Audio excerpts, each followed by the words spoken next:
Gary Kleppel, he told me you're one of the main voices the rest of the field points to when they talk about regenerative agriculture.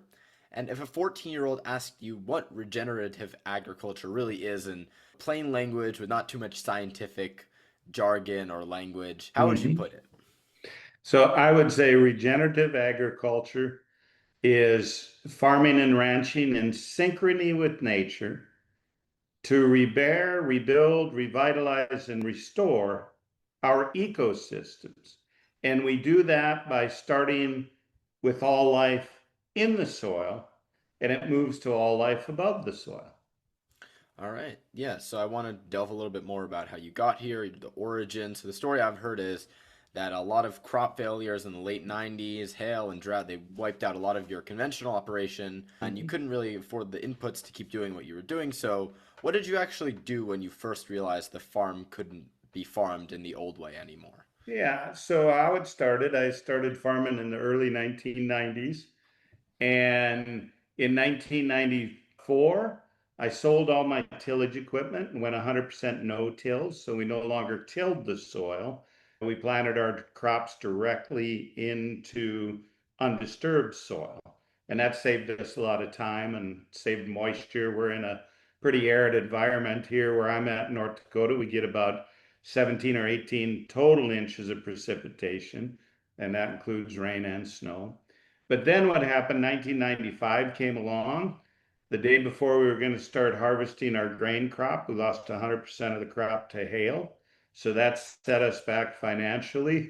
We weren't able to pay back our operating notes. See, most farmers and ranchers have to borrow a lot of money in the spring in order to buy all the inputs, in order to put a crop in, pay rent, etc. 1996 came along. We lost 100% of our crop to hail again. And the banker, of course, wasn't able to pay him back again. So we were further in debt. So he didn't want to loan me much money anymore. So I had to figure out, okay, how am I going to continue to farm and grow crops without all these fertilizers and chemicals? 1997 came along and we dried out. It was a severe drought. We never harvested an acre, so we went further in debt. 1998 come along and I started to plant more legumes because legumes can take through rhizobia in the soil, they can take atmospheric nitrogen and feed the biology in that rhizobia, then transfers it to the plant so you can get by without adding nitrogen fertilizer. And I started planting what's called cover crops. We'd graze our animals on those cover crops during the winter rather than feeding them hay. And anyway, 1998, then we lost 80% of our crop tail. So at the end of 1998, we were over $1.5 million in debt, which was a lot of money back then. It's still a lot today, but it was an awful lot in 1998. And I really came to realize, though, as I made these changes, planted cover crops and diversified my crop rotation, I was noticing more birds were returning. I was noticing earthworms in the soil. The soil was actually getting a lot healthier. We noticed rainfall was infiltrating into the soil rather than just running off because our soil was healthier. And back then we didn't call it regenerative agriculture, but I just became known as this farmer who was doing all these different crazy things. And more people started coming to our ranch to see for themselves. And I started speaking and traveling all over. And little did I know what that would lead to today. But the good thing about it is, rather quickly, within 12 or 15 years after that, we were able to climb out of debt and pay off all of our notes and be debt free. And now our son is the one who manages the ranch and he's carrying it on. Not only that, though, the ranch itself ecologically we've now recorded over 170 different plant species on the ranch. We've recorded over 140 different bird species on the ranch. So it's become this wildlife mecca, as well as we're more productive and more profitable. Yeah, so out of that necessity that you were really talking about, you ended up with what people would now call the five principles of soil health: minimize disturbance, keep the soil covered, maximize diversity, keep living roots year round. integrate livestock. Were all those principles already in your head when they started, or did they only really Oh, clear later on? yeah, no. Early on, I studied work of Alan Savory that talked about the four ecosystem processes. And briefly, what those are is number one, the energy cycle. That's sunlight, living plants, photosynthesis. And then there's the water cycle, and that's how water is infiltrated into our soil, and then some of it evaporates out. And then when you have lush green living plants, they're respiring moisture, and then it falls back as rain, and it's called the small water cycle. And then the third ecosystem process is the nutrient cycle.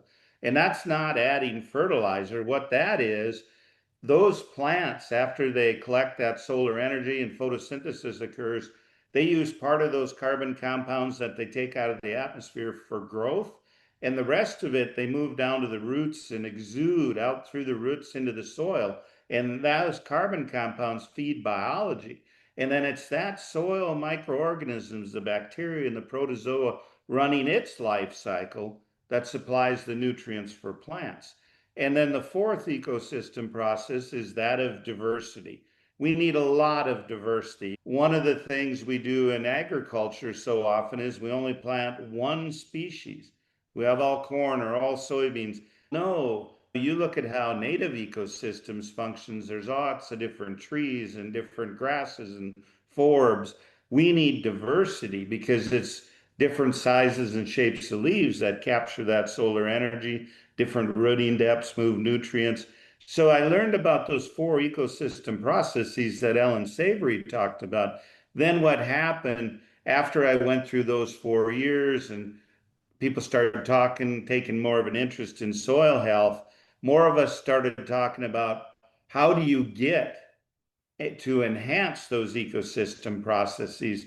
And that's where those principles come in, keeping armor on the soil and adding diversity and living roots. So the principles drive the processes. And the beautiful thing about it is, I can go anywhere in the world where there's land and land-based systems, and this is the same.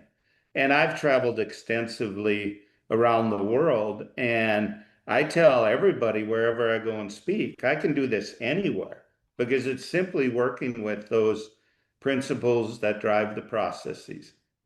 Yeah, so a lot of people hear regenerative and assume it's very idealistic, expensive, and only works on these type of smaller hobby farms. So your ranch is profitable. So walk me through how the economics actually work.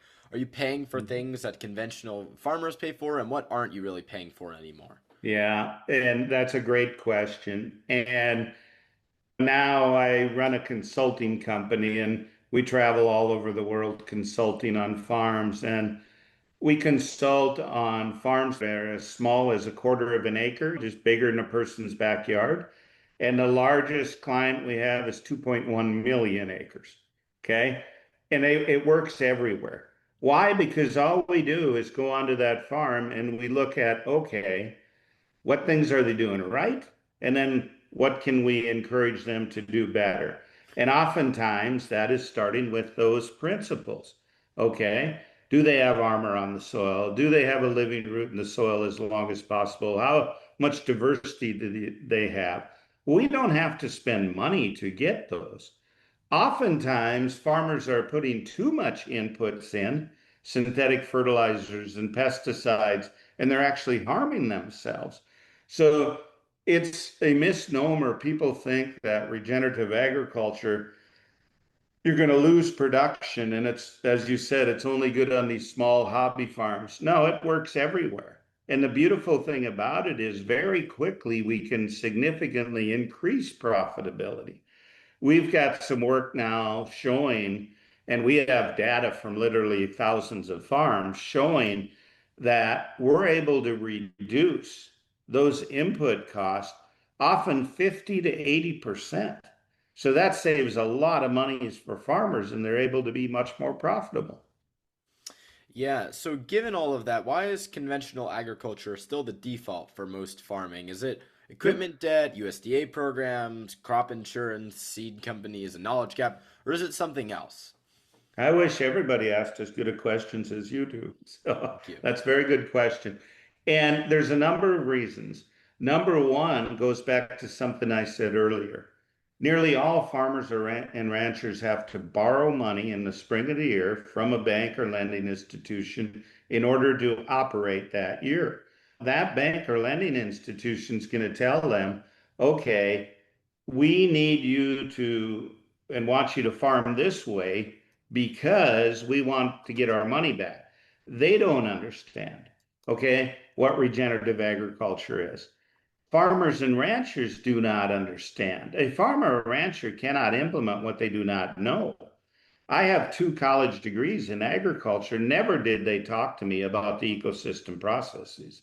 They didn't talk to me about the life in the soil and biology. They thought the soil was only a medium to hold the plant upright.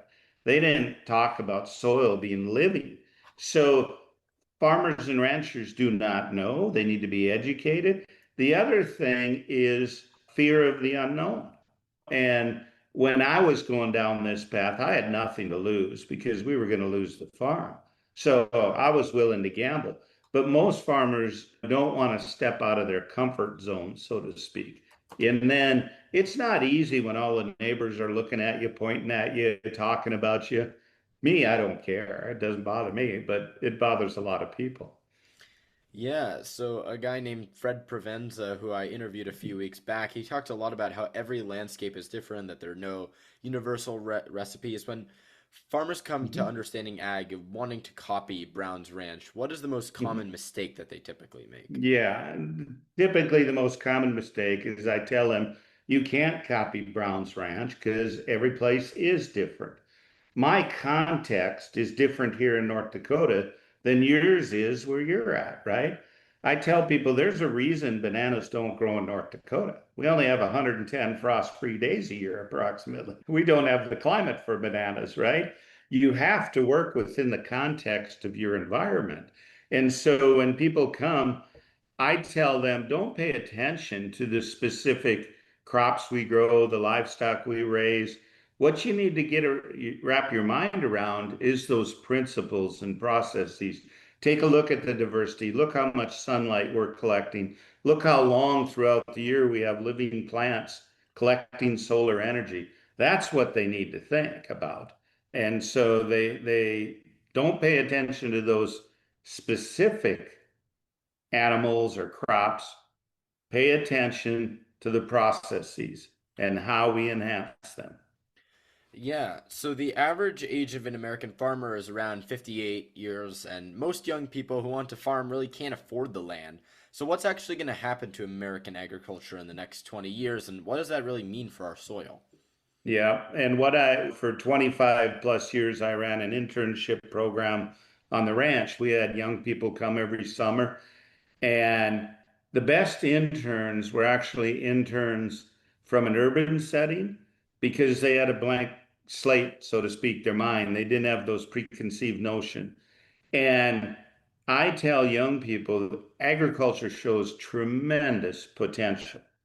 And what I encourage them to do is you need to intern on farms and ranches and learn by people who are successful, and then take bits and pieces from each one of them, determine what you really like to do, and then don't go far in debt. You start an enterprise, whether that might be cut flowers, it might be a vegetable garden, it might be selling eggs, whatever it is. You start small and then you grow as your profits grow and stay pretty much out of debt early on and grow a business. And you're really growing a business.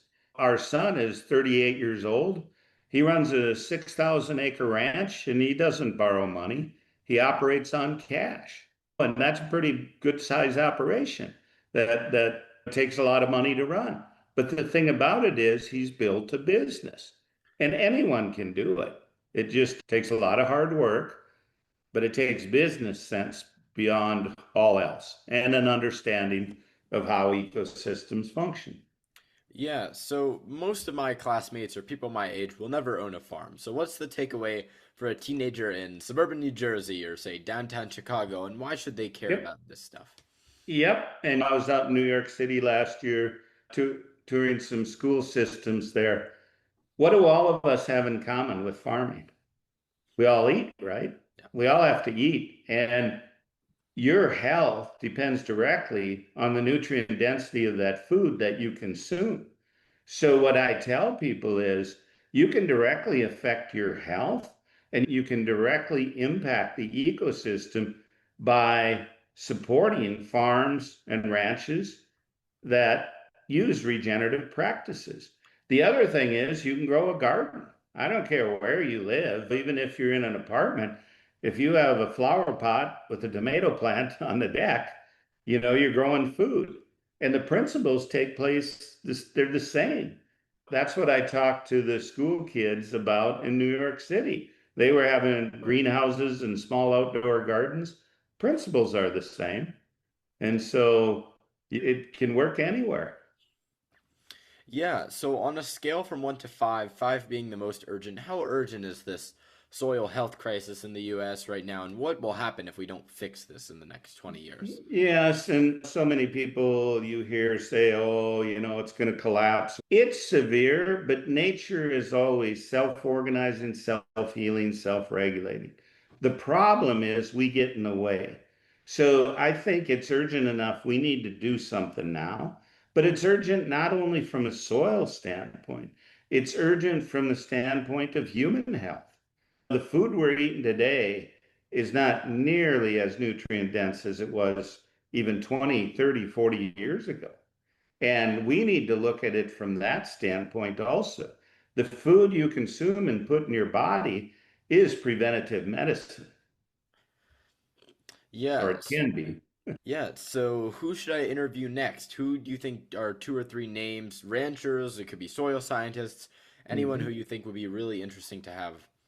Yes, there's some really, I can give you a long list of names. One I would suggest you interview is Dr. Jonathan Lundgren. He's really busy. He's an entomologist and he works a lot with ecosystems and quantifying how healthy those ecosystems are.